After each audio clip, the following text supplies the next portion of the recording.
ओम साई राम। दिल्ली के केंद्रीय सर्विस में बड़े पद पे काम करने वाले श्री भी ना लो इनका 1954 का अनुभव आपको बताते हैं।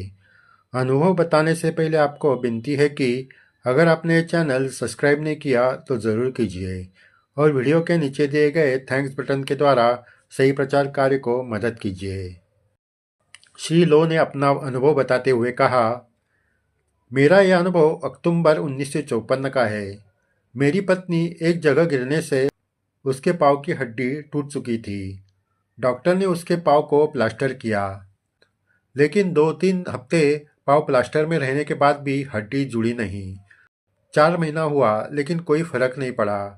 हर 2 हफ्ते में उसके पाँव का एक्सरे निकाले जाते थे, लेकिन पाँव की हड्डी जुड़ नहीं रही है ये एक्सरे में दिख रहा था।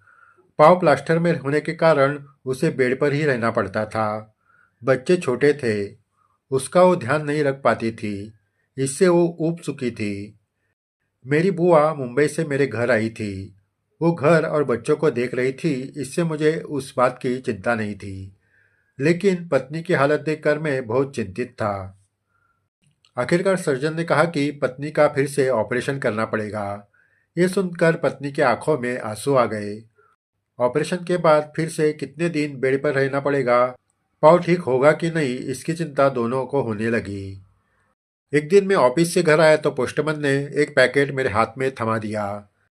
मैंने पैकेट को देखा कि वो कहाँ से आया है, तो उस पर लिखा था, साई कुटीर शांति सदन पोत्तादूर।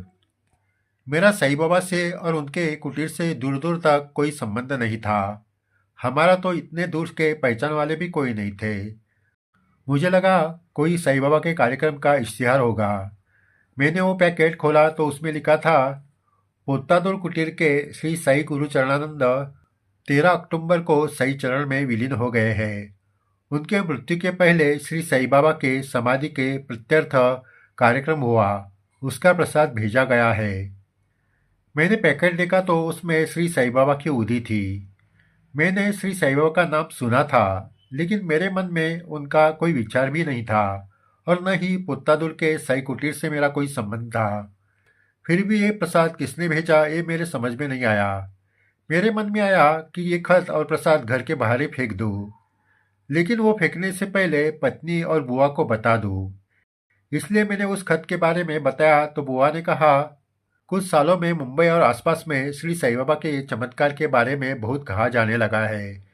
बहुत सारे लोगों के घर में उनके फोटो की पूजा की जा रही है। उनकी पूजा से अनेकों पीड़ित लोगों को राहत मिल रही है। क्यों न हम भी श्री साई बाबा को कुसुम के पाँव के लिए प्रार्थना करें।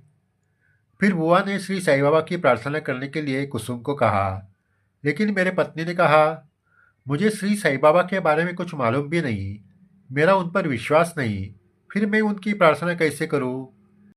फिर भी बुआ ने आग्रह किया। मेरी बेटी 12 साल की थी। वो उस वक्त हमारी बातें सुन रही थी। उसने भी कहा कि वो माँ के लिए बाबा को प्रार्थना करेगी। आखिरकार हम सब ने श्रद्धा से श्री साई बाबा की प्रार्थना करते हुए कहा कि पाँव ठीक होने पर सभी श्री साई बाबा के दर्शन के लिए शिरडी आएंगे। थोड़े ही दिन में हम सर्जन के पास गए। वहाँ पत्नी के पाँव के एक्सरे निकाले गए। वो देखकर सर्जन ने कहा कि अब पाँव की हड्डी जुड़ रही है, इसलिए ऑपरेशन की ज़रूरत नहीं और न ही प्लास्टर की ज़रूरत है। ये सुनकर हमारे आंखों में खुशी के आंसू आए। मेरी पत्नी थोड़े दिन में अपने पाँव पर चलने लगी और हम सब शिरडी जाकर बाबा के दर्शन कर आए। मेरे मन में रह रहकर यही आ रहा था कि पोत्तादूर जैसे दूर क्षेत्र में हम कभी गए नहीं थे और न ही मैं साईं बाबा के बारे में कुछ जानता था। फिर भी श्री साईं बाबा ने दया करके हमारे पते पर प्रसाद भेजा था। यह उनकी ही इच्छा होगी कि हम उनकी सेवा करें। हमारा परिवार उनकी भक्ति करने लगा है। हमें उनके अनुभव आ रहे हैं। ऐसा ही एक और अद्भुत अनुभव आपको बताता हूँ। मुझे एक अजीब सी बीमारी हुई थी। इसमें मेरे चेहरे पर अलग अलग जगह पर दर्द शुरू हो जाता था और वो इतना बढ़ जाता था कि मुझे मिर्गी जैसे दौरे पड़ जाते थे। मैं इससे बेहाल होने लगा। सभी तरह के उपचार हुए लेकिन कोई फर्क नहीं पड़ा। एक सर्जन ने कहा कि ऑपरेशन से ये रोग दूर होगा। अलग अलग डॉक्टरों की अलग अलग राय मिलने लगी। आखिरकार मैं होम्योपैथी डॉक्टर के पास चला गया। उन्होंने अपने तरफ से इलाज चालू किए। उसी वक्त मेरे एक साईं भक्त मित्र ने मुझे कहा, तुम हर गुरुवार को उपवास करो और बाबा को नारियल फोड़ो। पत्नी के सही अनुभव के बाद हम रोज बाबा की पूजा कर रहे थे, इसलिए मित्र ने बताया हुआ गुरुवार का उपवास भी चालू किया। लेकिन होम्योपैथी से इलाज से मुझे आराम नहीं मिला। मेरी तकलीफ इतनी बड़ी कि मुझे कब दौरे पड़ जाए इसका भरोसा नहीं था।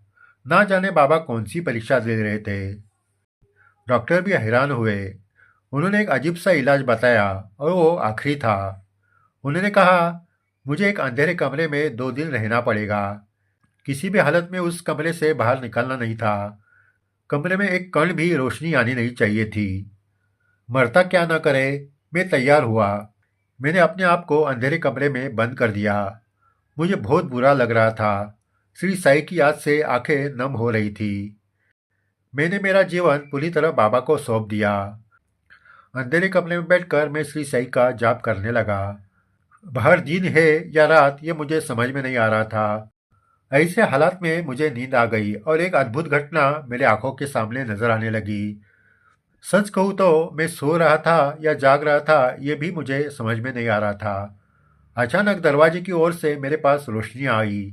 स्पॉटलाइट की तरह वो मुझ पर टिकी रही। रोशनी में दरवाजे के पास 2 आदमी खड़े थे। मैंने ध्यान से देखा तो उसमें से एक श्री साईं बाबा थे। दूसरे कौन थे वो पहचान नहीं सका। उसने श्री साईं बाबा से कहा, ये देखो यहाँ है वो। फिर वो दोनों मेरे बेड के पास आ गए। मैंने श्री साईं बाबा को हाथ जोड़े। बाबा ने मेरे सर पर प्यार से हाथ रखकर कहा, कोई चिंता मत कर, ठीक हो जाएगा। इतना कहकर वो दोनों दरवाजे के पास चले गए और गायब हुए। उसके साथ कमरे में फैली हुई रोशनी भी चली गई। मैं हड़बड़ी से बेड पर उठकर बैठ गया और पत्नी को आवाज़ दी। मेरी पत्नी आवाज़ सुनकर डर के मारे दौड़ते हुए चली आई। मैंने उसे सारी बात बताई। हम दोनों अपने आंसू रोक नहीं पा रहे थे। उसी क्षण से मुझे आराम मिलने लगा और मैं कुछ दिनों के बाद पूरी तरह ठीक हो गया। अब मैं हर गुरुवार को उपवास करके बाबा के सामने नारियल फोड़ता हूँ। कोई रास्ता नहीं मिला तो सब कुछ बाबा को सौंप देना चाहिए। बाबा जरूर रास्ता निकालते हैं, ये मेरा अनुभव है। जय साईं राम। आगे भी ऐसे अद्भुत अनुभव आपको बताए जाएंगे। अगर आपने ये चैनल सब्सक्राइब नहीं किया तो ज़रूर कीजिए और वीडियो के नीचे दिए गए थैंक्स बटन के द्वारा सही प्रचार कार्य को मदद कीजिए। जय साईं राम।